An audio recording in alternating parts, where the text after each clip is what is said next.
Pe pajiștele unde soarele cade blând peste firul ierbii, se ridică o plantă cu flori aurii, strălucind ca un fragment de lumină căzut din cer. Este o floare modestă la vedere, dar cu o forță aproape miraculoasă. Oamenii o numesc sunătoare, pojarniță sau iarba Sfântului Ioan. De secole e culeasă în zori, pe rouă, ca și cum lumina dimineții ar fi parte din leacul ei.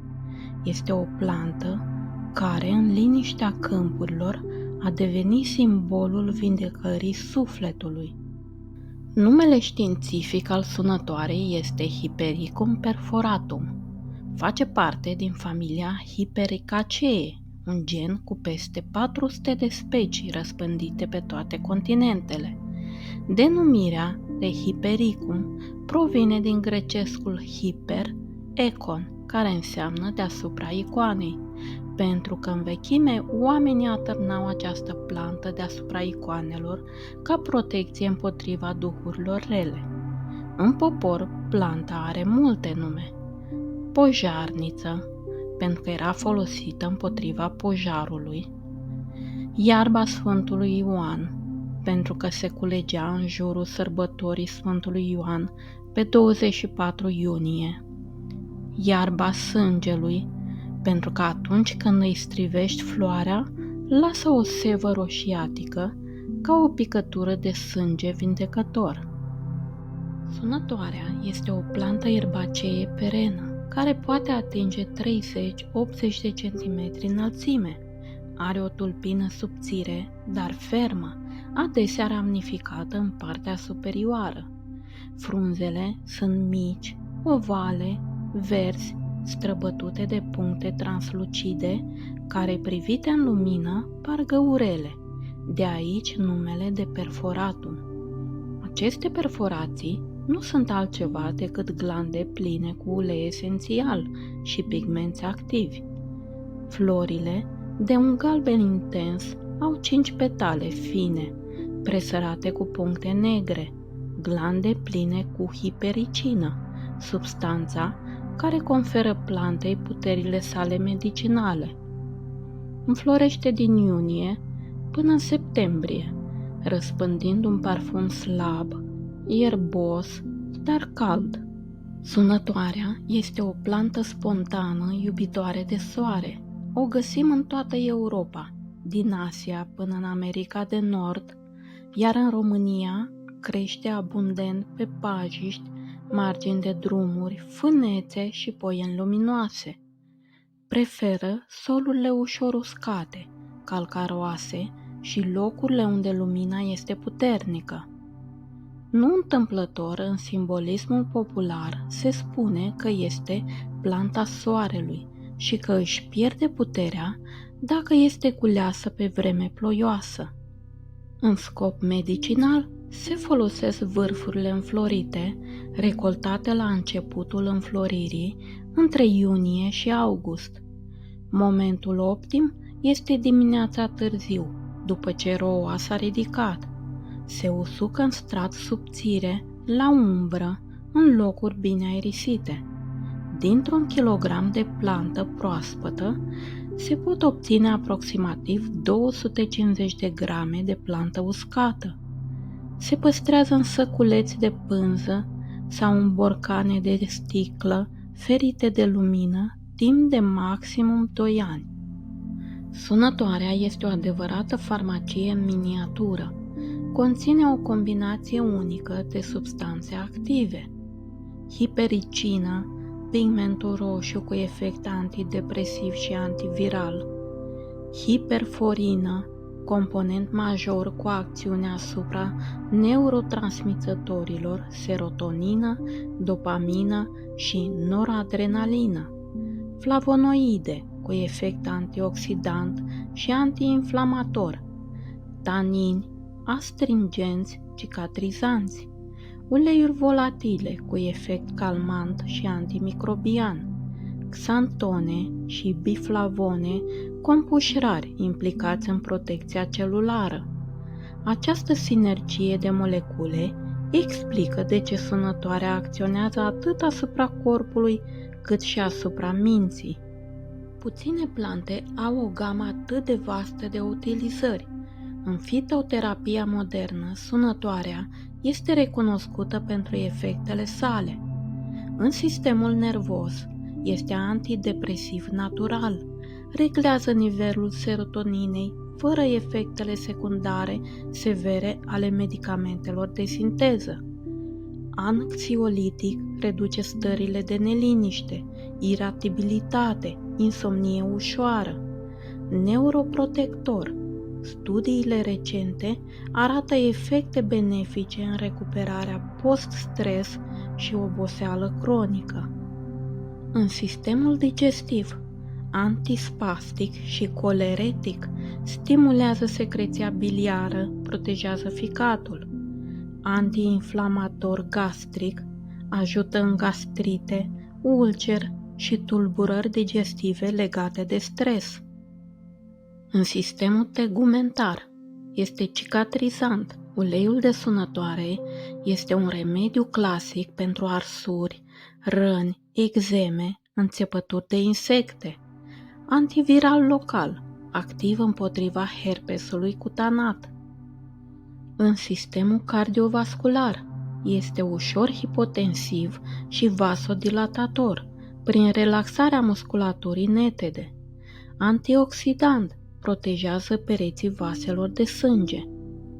Sunătoarea poate fi folosită în mai multe forme, în funcție de scopul urmărit, ca infuzie sau ceai, o lingură de plantă uscată la o cană de apă clocodită, infuzată 10 minute. Se beau 1-2 căni pe zi pentru calmarea sistemului nervos sau digestiv. Ca tinctură, se prepară prin macerarea plantei în alcool de 70 de grade, timp de 14 zile. Se administrează câte 30 de picături de 2-3 ori pe zi. Ulei de sunătoare se obține din flori proaspete macerate 2-3 săptămâni în ulei vegetal, de obicei ulei de măsline. Capătă o nuanță roșiatică intensă, semn că s-a extras hipericina. Se aplică extern pentru arsuri, răni, dureri musculare sau nevralgii. Capsule sau extracte standardizate, disponibile în farmaciile naturiste, dozate exact pentru efect antidepresiv. Acestea sunt cele mai studiate forme în medicina modernă. Tratamentul cu sunătoare pentru echilibrarea sistemului nervos se face în cură de 4-6 săptămâni cu pauze între administrări. Efectul apare treptat după 10-14 zile și se menține chiar și după oprirea tratamentului. Sunătoarea poate fi combinată cu roiniță și tei pentru anxietate și insomnie, cu cimbru și mentă pentru tulburări digestive, cătină pentru imunitate și tonus general. Deși este o plantă blândă, sunătoarea nu e lipsită de riscuri. În doze mari, hipericina poate provoca fotosensibilitate, adică o sensibilitate crescută la lumina solară. Persoanele cu pielea deschisă trebuie să evite expunerea directă la soare în timpul curelor interne. Supradozarea poate duce la agitație ușoară, insomnie, uscăciunea gurii, scăderea temporară a concentrării. Sunătoarea nu se recomandă în sarcină și alăptare datorită efectelor hormonale ușoare, la copiii sub 12 ani, fără aviz medical, în tratamente de fotosensibilizare sau radioterapie. Interacțiuni medicamentoase. Sunătoarea stimulează anumite enzime hepatice care accelerează metabolizarea unor medicamente. Astfel, poate reduce efectul următoarelor medicamente: anticoncepționale orale, anticoagulante, antidepresive sintetice, antivirale și medicamente imunosupresoare. De aceea, orice tratament combinat trebuie făcut numai cu acordul medicului. Știați că în Germania sunătoarea este recunoscută oficial ca tratament pentru depresia ușoară și moderată, fiind prescrisă pe rețetă medicală. Extractele moderne standardizate au fost testate în peste 30 de studii clinice și s-au dovedit la fel de eficiente ca antidepresivele sintetice ușoare. În timpul celui de-al doilea război mondial, uleiul de sunătoare era folosit pentru tratarea rănilor soldaților. În natură, planta are un rol ecologic important. Este atractivă pentru albine, fluturi și alte insecte polenizatoare. Cercetările din ultimele decenii au confirmat că sunătoarea acționează asupra sistemului nervos central, un mecanism similar cu cel al antidepresivelor. În plus, s-a observat că nu creează dependență și nu provoacă efecte secundare severe. Totuși, studiile avertizează că rezultatele depind de concentrația de hiperforină, care variază în funcție de specie, zonă și procesare. De aceea, suplimentele standardizate sunt preferabile ceaiurilor atunci când se urmărește efectul antidepresiv. În satele de munte, bătrânele o numeau planta soarelui și o culegeau doar în zilele senine, spunând că dacă e tristă vremea, nu-i putere în floare. Se punea în leacuri pentru curățarea sângelui, inimă slabă și gânduri rele. Se folosea la spălarea rănilor, în leacuri pentru tuse și chiar în îmbăierea copiilor. Această legătură cu lumina și cu echilibru sufletesc a fost păstrată peste secole, semn că oamenii au intuit ceea ce știința confirmă abia azi. Sunătoarea acționează asupra luminii din interior.